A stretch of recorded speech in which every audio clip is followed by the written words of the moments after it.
안녕하세요. 젊은 것들입니다. 오늘 나눌 주제는 교회와 성전 일부입니다.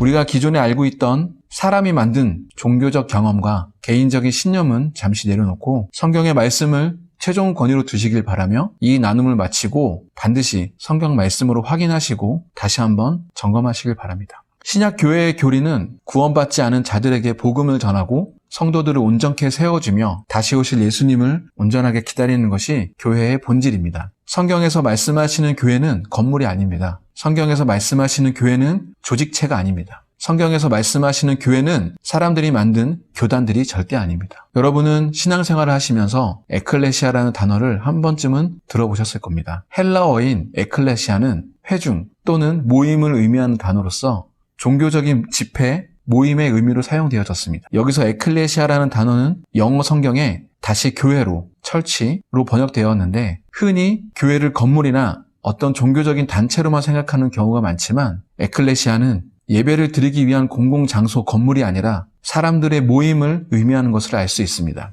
그럼 여기서 잠깐 우리가 흔히 이야기하는 성전은 무엇일까요?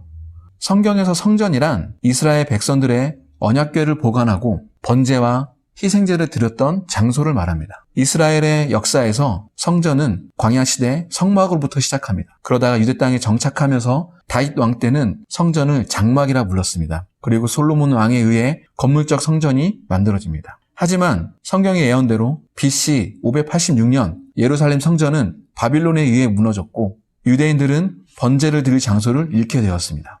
유대인들은 예루살렘 성전에서 짐승을 잡아 번제를 드려야 했지만 이러한 일은 현실적으로 용납되지 않았습니다.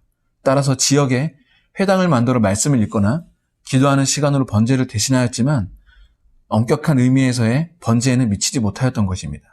다니엘이 포로로 있었을 당시 물리적으로 예루살렘 성전을 갈 수 없어 자기의 방에서 기도하던 장면을 생각하시면 됩니다. 포로 생활 이후 유대인들은 드디어 바빌론을 떠나 다시 예루살렘으로 귀환할 수 있게 되었습니다. 무너진 성전을 재건하고 번제도 다시 드릴 수 있게 되었지만 바빌론에서 해오던 방식을 그대로 회당 예배도 병행하게 되었습니다. 이러한 관례에 따라 예수님께서도 때로는 성전에서 말씀을 나누셨고 또 어떨 때는 회당에 들어가서 가르치기도 하셨습니다. 예수님께서 과연 당시 성전, 템플이라 불리우는 그 건물을 좋아하셨을까요? 여기서 잠깐 말씀을 보고 가도록 하겠습니다. 마가복음 13장 1절에서 2절입니다. 주께서 성전에 나가실 때 제자들 가운데 한 사람이 주께 말씀드리기를 선생님, 이 얼마나 거대한 돌들이며 건물들인지 보소서라고 하니 예수께서 대답하여 그에게 말씀하시기를 너희가 이 거대한 건물들을 보느냐? 돌 위에 돌 하나 남지도 않고 다 무너지리라고 하시니라. 마가복음 13장 1절 2절입니다. 한 절 더 보겠습니다. 누가복음 21장 5절에서 6절입니다. 몇 사람이 성전이 얼마나 우아한 돌들과 예물로 단장되었는가 성전에 관하여 말하고 있을 때 예수께서 말씀하시기를 너희가 보고 있는 이것들이 그날이 오면 돌 위에 돌 하나도 남지 않고 다 무너지리라 라고 하시니 아멘.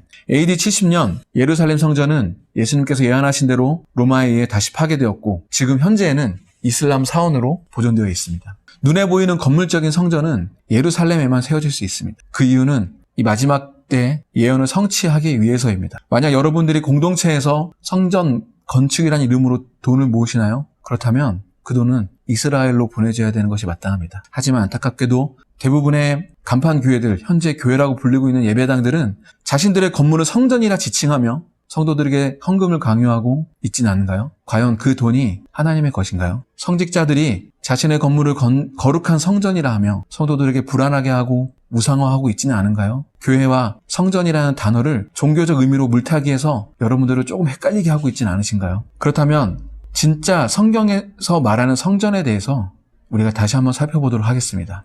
예수께서 대답하여 말씀하시기를 이 성전을 헐라 그러면 내가 3일 만에 이것을 다시 일으키리라고 하시니라. 그러자 유대인들이 말하기를 이 성전을 짓는데 46년 걸렸는데 내가 이것을 3일 만에 세우겠다고 말이냐라고 하더라. 그러나 주께서는 성전된 자기 몸에 관하여 말씀하신 거라. 요한복음 2장 19절에서 21절.